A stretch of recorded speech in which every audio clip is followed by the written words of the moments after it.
Hello guys, मेरे YouTube channel में आपका स्वागत है। मेरा नाम मनमोहन मिश्रा। तो आज मैं आपको इस वीडियो में bank of India multi cap fund का डिटेल रिव्यू करके बताने वाला हूं। तो वीडियो पर डिटेल में होगा। मैं आपको इस शीट में फंडामेंटल एनालिसिस करके दिखाऊंगा और लास्ट में आपको कंक्लूजन में ये भी बताऊंगा कि आपको इसमें इन्वेस्टमेंट करना चाहिए नहीं करना चाहिए, और अगर आपको इसमें इन्वेस्टमेंट करना चाहिए तो कितने साल तक करना चाहिए। तो मेरे चैनल को सब्सक्राइब जरूर कर दीजिएगा। मैं शुरू करता हूं, तो चलिए शुरू करते हैं। तो जैसा कि आप मेरे यहाँ पे स्क्रीन पे देख पा रहे होंगे, bank of India multi cap fund, इससे अगर आप लॉन्च ऑन डेट देखें तो 3 मार्च 2023 है। मतलब ये फंड बहुत ही नया है। आप इसको देख पा रहे हैं कि मतलब 2023 को ही लॉन्च हुआ था। तो इस फंड को अगर आप देखें तो 1.7 इयर्स ही हो चुके हैं लॉन्च होते होते। तो कैटेगरी रिटर्न देखिए 1.7 इयर्स में तो 35.58% तक का रिटर्न है। और इस फंड का अगर आप रिटर्न देखिए 1.7 इयर्स में 38.35% तक का रिटर्न है। मतलब इतने कम टाइम में भी इसने अपने कैटेगरी बीटिंग रिटर्न दे रखा है। तो यहाँ पे एक पॉजिटिव फीडबैक रहेगा। आप देख पा रहे हैं कि मतलब 3 से 4% से बीट कर रखा है अपने कैटेगरी को। तो डेफिनेटली यहाँ पे एक पॉजिटिव फीडबैक रहेगा। अब यहाँ पे मान लीजिए आपने 1 साल तक इन्वेस्टमेंट किया होता है 1000 रुपए। तो आपका जो 1000 रुपए हर महीने आपने 1 साल तक किया होता, तो ये आपका जो अमाउंट डिपॉजिट होता है वो 12,000 रुपए 1 साल में। और 12,000 रुपए आपको कन्वर्ट होकर बन गया होता है 14,302 रुपीज। मतलब आपका 2302 रुपीज तक आपकी बढ़ोतरी हुई होती, वो भी 1 साल में। तो आप देख पा रहे हैं कि इन्वेस्टमेंट की ताकत। यहाँ पे आप नीचे देख पा रहे हैं कि अगर मान लीजिए इस फंड में ना इन्वेस्टमेंट करके हमने गोल्ड में इन्वेस्टमेंट किया होता, तो गोल्ड में जो अमाउंट डिपॉजिट होता है हर साल 1 साल में, वो है 12,000 रुपए। और 12,000 रुपए को कन्वर्ट होकर बन गया होता 13,678 रुपीज। तो आप देख पा रहे हैं कि मतलब इस फंड ने गोल्ड से भी अच्छा खासा रिटर्न दे रखा है 1 साल में। लेकिन आपने गोल्ड में ना इन्वेस्टमेंट करके आपने एफडी में इन्वेस्टमेंट किया था, तो एफडी में जो अमाउंट डिपॉजिट होता है वो 12,000 रुपीज। और 12,000 रुपीज अगर कन्वर्ट होकर बन गया होता 12,462 रुपीज। जी हाँ। तो आप देख पा रहे हैं कि मतलब आपका जो पैसा है, मतलब इस इन्वेस्टमेंट में ज्यादा पैसा बढ़ा है, उसके बाद अगर गोल्ड में है, उसके बाद आपका एफडी में। तो देख पा रहे इन्वेस्टमेंट करना क्यों जरूरी होता है, और वो स्पेशली म्यूचुअल फंड में भी गोल्ड से भी अच्छा खासा रिटर्न मिल रहा है। रिटर्न वर्सेस कैटेगरी बात करते तो यहाँ पे अबव एवरेज रिटर्न है। क्योंकि देखिए यहाँ पे अपने कैटेगरी बीटिंग रिटर्न दे रखा है, तो डेफिनेटली यहाँ पे अबव एवरेज रहेगा ही रहेगा। रिस्क वर्सेस कैटेगरी बात करें तो रिस्क डेफिनेटली एक एवरेज रिस्क है, कोई ज्यादा नहीं है। मतलब आप देख पा रहे कैसी एवरेज रिस्क है, ये नीचे हम डिस्कस करने वाले हैं मार्केट कैपिटल में। और सेक्टर एलोकेशन में हमें पता चलेगा कि कैसे इसमें रिस्क कब एवरेज है और कितना इसमें रिस्क लेके चल रहे हैं। वो नीचे हम मार्केट कैपिटल और सेक्टर एलोकेशन में बताए बात करेंगे। मान लीजिए आपने डिसीजन ले लिया इस पर्टिकुलर म्यूचुअल फंड में इन्वेस्टमेंट करा, तो आपको 1000 रुपए से एसआईपी कर सकते हैं, जो कि एक रीजनेबल है। क्योंकि देखिए आजकल स्टूडेंट लोग भी इन्वेस्टमेंट करते हैं, तो यहाँ पे 1000 रुपए से आप एसआईपी कर सकते हैं। ये पॉजिटिव फीडबैक रहेगा। और लमसम करना चाहते हो 5000 रुपए से आप लमसम कर सकते हैं। लॉक इन पीरियड की बात करें तो कोई भी लॉक इन पीरियड नहीं है। कभी भी आप यहाँ पे इन्वेस्टमेंट कर सकते हैं, कभी भी आप यहाँ से आप एग्जिट मार सकते हैं। एम साइज की बात करें तो एम का फुल फॉर्म होता है एसेट अंडर मैनेजमेंट। ये इससे आपको पता चलता है इस पर्टिकुलर म्यूचुअल फंड में कितना पैसा इन्वेस्टेड है। तो देखिए इससे क्या होता है कि अगर मान लीजिए आपका एम साइज कम है, तो आप इससे समझ लीजिए कि लोगों का भरोसा इस पर्टिकुलर म्यूचुअल फंड में नहीं आ रहा है, तभी लोग कम पैसा इन्वेस्टेड है, लोग कम इन्वेस्टमेंट कर रहे हैं इस पर्टिकुलर म्यूचुअल फंड में। तो यहाँ पे एम साइज आपका ठीक ठाक सा होना जरूरी होता है। अगर एम साइज ज्यादा भी होता है, क्योंकि फंड मैनेजर को मैनेजमेंट करने में दिक्कत आती है। आपने देखा होगा जो Nippon India small cap fund है, इसे अगर एम साइज देखें तो 60 से 70 करोड़ 1000 करोड़ रुपीज तक पहुंच चुका है, क्योंकि बहुत ज्यादा है। तो वहां पे क्या हो रहा है कि फंड मैनेजर को मैनेजमेंट में दिक्कत आती है, तो क्या करते हैं बीच बीच में एसआईपी बंद कर देते हैं, बीच बीच में लमसम बंद कर देते हैं। तो ये जो प्रॉब्लम आपको देखने को मिलती है, तो इसीलिए एम साइज एकदम बढ़िया ठीक ठाक सा होना जरूरी होता है। तो यहाँ पे एम साइज का देखे तो जो आप देख पा रहे हैं कि 723 करोड़ रुपीज है। तो देख पा रहे हैं कि ये जो फंड है सिर्फ 1 साल 7 महीने पुराना है।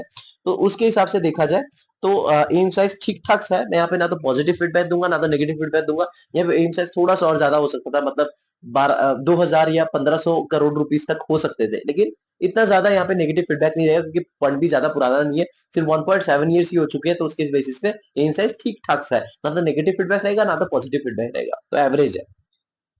एक्सपेंस रेशियो की बात करते हैं। एक्सपेंस रेशियो देखिए आप तो दिमाग लगा नहीं रहे हैं, दिमाग लगाने वाला फंड मैनेजर है। फंड मैनेजर दिमाग लगा के आपको रिटर्न दिलवा रहे हैं, तो आपको एज ए मैनेजमेंट फीस उनको पेमेंट देना पड़ता है। वही क्योंकि वो लोग ही फंडामेंटल एनालिसिस कर रहे हैं और आपको स्टॉक पोर्टफोलियो में रख रहे हैं इस पर्टिकुलर म्यूचुअल फंड में, और आपको रिटर्न दिलवा रहे हैं।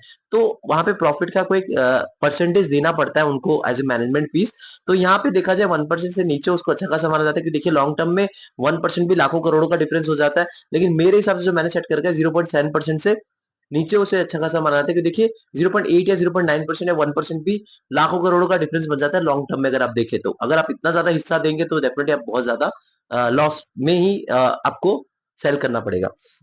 तो यहाँ पे देखा जाए एक्सपेंस के रेशियो की बात करें तो 1.12% है, जो कि बहुत ही ज्यादा है। तो एक्सपेंस रेशियो के मामले में यहाँ पे एकदम नेगेटिव फीडबैक दूंगा। जी हाँ, एक्सपेंस रेशियो यहाँ पे बहुत ज्यादा है। यहाँ पे इतना ज़्यादा नहीं होना चाहिए था, 1% से नीचे हो जाता तो मैं यहाँ पे ठीक-ठाक सा देता फीडबैक, लेकिन 1.12% जो कि बहुत ज़्यादा एक्सपेंस रेशियो है, तो यहाँ पे मुझे पता नहीं क्यों इतना ज़्यादा एक्सपेंस रेशियो रख रखा है। अगर यहाँ पे थोड़ा कम होता तो मैं इसको थोड़ा बहुत अच्छा पॉजिटिव फीडबैक देता। यहाँ पे एक्सपेंस रेशियो के मामले में मैं नेगेटिव फीडबैक दूँगा। टैक्स इन्फॉर्मेशन की बात करें तो यहाँ पे 1 साल से पहले आपने एग्जिट मारे तो आपको 20% तक का टैक्स देना पड़ेगा प्रॉफिट पे। अगर आपने 1 साल के बाद अपनी प्रॉफिट बुकिंग कर ली तो आपको 12.5% तक का टैक्स देना पड़ेगा प्रॉफिट पे, अगर आप इंडियन इनकम टैक्स स्लैब में आते हैं तो। 1 साल से पहले आपने एग्जिट मारा तो आपको 1% तक का एग्जिट लोड देना पड़ेगा, 1 साल के बाद आपने एग्जिट मारा तो आपको एग्जिट लोड देने की कोई ज़रूरत नहीं है। मार्केट कैपिटल की बात करें तो यहाँ पे मिड कैप में 27.32% तक का एलोकेशन है, स्मॉल कैप में 33.7% तक एलोकेशन है, लार्ज कैप में 33.68% तक एलोकेशन है, डेब्ट एंड अदर्स में 5.3% तक एलोकेशन है। तो देखिए ये एक मल्टी कैप कैटेगरी का फंड है, तो आपको सेबी के गाइडलाइन के बारे में पता होगा कि जो स्मॉल कैप कैटेगरी का जो कैटेगरी होता है उसमें आपको 25% तक का मिनिमम एलोकेशन करना पड़ेगा और लार्ज कैप में 25% तक एलोकेशन करना पड़ेगा और मिड कैप में 25% का एलोकेशन करना पड़ेगा, मतलब 75% तो रिजर्व्ड है। बाकी के जो बचे 25% उसमें आप लार्ज कैप में ज्यादा ले सकते हैं, मिड कैप में ज्यादा ले सकते हैं, स्मॉल कैप में ले सकते हैं। तो यहाँ पे देखा जाए तो उन्होंने वही फॉलो कर रखा है, मिड कैप में थोड़ा कम 27.25% के ऊपर इन्होंने एलोकेट कर रखा है, स्मॉल कैप में 33.7%, लार्ज कैप में 33.68% और डेप्ट में। तो यहाँ पे रिस्क की बात करते हैं, यहाँ पे डेफिनेटली थोड़ा ज्यादा रिस्क लिया गया है, तो आप देख पा रहे कि मिड कैप 27%, स्मॉल कैप 33%। तो आप देख पा रहे कि मतलब 60% तक का इन्होंने रिस्क ले रखा है, 60% स्मॉल कैप और मिड कैप में इनका एलोकेशन है और 40% इनका लार्ज कैप और डेप्ट या फिर कैश के फॉर्म में इनके पास इनका इन्वेस्टमेंट हो रखा है। तो देखा जाए तो इन्होंने इनका रिस्क थोड़ा ज्यादा है, 50% अगर स्मॉल कैप मिड कैप रखते तो ठीक ठाक रहता, या 54 55 ज्यादा से ज्यादा 5% इन्होंने लार्ज कैप में अगर बढ़ा देते तो ज्यादा अच्छा रहता इंस्टेड ऑफ स्मॉल कैप।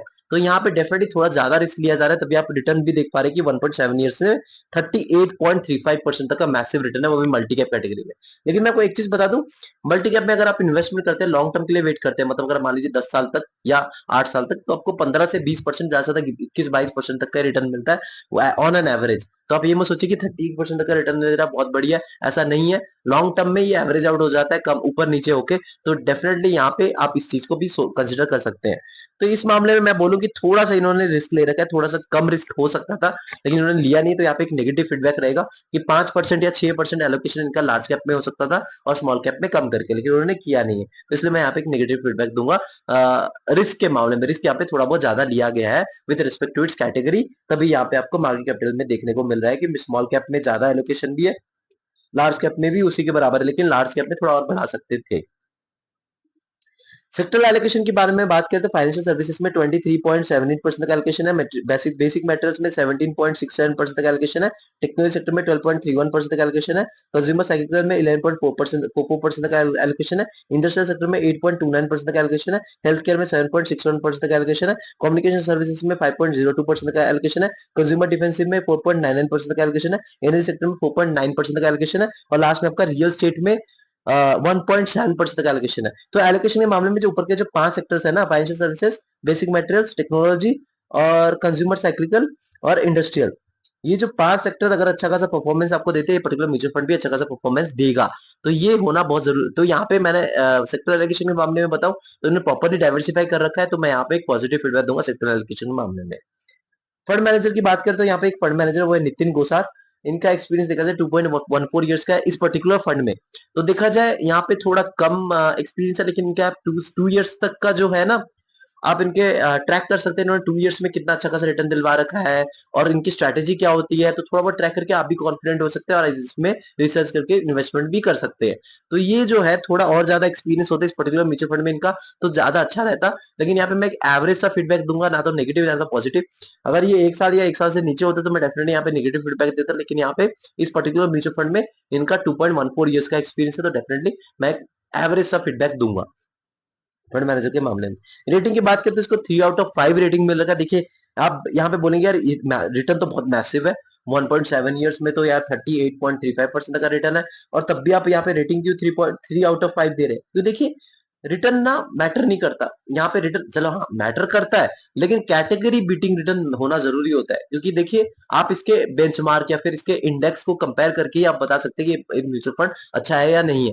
तो देखिए आप इतना रिटर्न ले रहे हैं और इतना वॉलेटिलिटी फेस करके ले रहे हैं, आपको जब जरूरत थी पैसे आपने निकाला नहीं और आपको रिटर्न मिल रहा है और कैटेगरी बीटिंग रिटर्न नहीं है तो डेफिनेटली आप निराश ही हुई है। लेकिन अगर आपका कैटेगरी बीटिंग रिटर्न है और रिस्क भी कम है, वॉलेटिलिटी आप कम लेके चल रहे हैं और आपको रिटर्न उतना तक मिल रहा है, तो डेफिनेटली वहां पे एक पॉजिटिव फीडबैक रहता है। तो उस मामले में देखा जाए तो ये 3 आउट ऑफ 5 है। रीजन ये है कि देखिए यहाँ पे रिस्क ना बहुत ज्यादा ले रखा है। आप देख पा रहे हैं कि यहाँ पे जो स्मॉल कैप है ना और लार्ज कैप में, तो लार्ज कैप में थोड़ा कम है, स्मॉल कैप इन्होंने ज्यादा कर दिया है, तो यहाँ पे एक रिस्क है पहला। और दूसरा जो नेगेटिव पॉइंट है वो आपका एक्सपेंस रेशियो 1.12% है, जो कि बहुत ज्यादा है। यहाँ पे मैं एकदम सुपर नेगेटिव फीडबैक दूंगा एक्सपेंस रेशियो के मामले में। तो डेफिनेटली यहाँ पे एक नेगेटिव फीडबैक रहता है।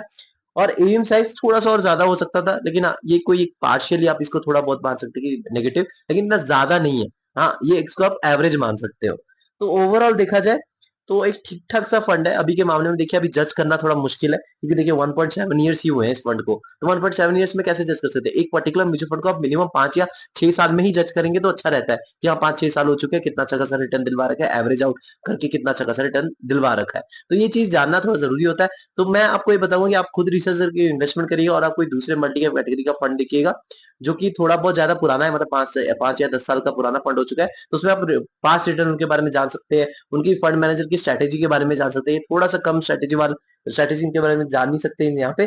तो मैं यहाँ पे अगर ओवरऑल बताऊँ तो एक एवरेज सा फंड है। ना तो बिलो एवरेज है, ना तो अबव एवरेज है, क्योंकि देखिए रिस्क ज़्यादा ले रहा है थोड़ा-सा अपनी कैटेगरी से, तभी रिटर्न थोड़ा कैटेगरी से ज़्यादा है। और लेकिन वहाँ पे एक चीज़ है कि भाई एक्सपेंस रेशियो ज़्यादा है। एक्सपेंस रेशियो क्यों ज़्यादा कर रखा है, ये तो भाई मुझे कोई मतलब नहीं बनता, तो यहाँ पे एक नेगेटिव फीडबैक बन जाता है। ऊपर से यहाँ पे मार्केट कैपिटल में भी ज़्यादा रिस्क ले रखा है। तो मुझे यहाँ पे थोड़ा-सा प्रॉब्लम लगा है। तो मैं एक एवरेज सा फंड बोलूँगा, ना तो अच्छा ना तो बुरा, इस पर्टिकुलर म्यूचुअल फंड को। तो लेकिन हाँ, आप खुद रिसर्च करके इन्वेस्टमेंट करिएगा, ये नहीं कि मैंने बोल दिया और भाग के जाके अपने इन्वेस्टमेंट कर दिया। तो मेरे चैनल को सब्सक्राइब जरूर कर दीजिएगा। मैं ज़रूर लाता रहता हूँ। Thank you.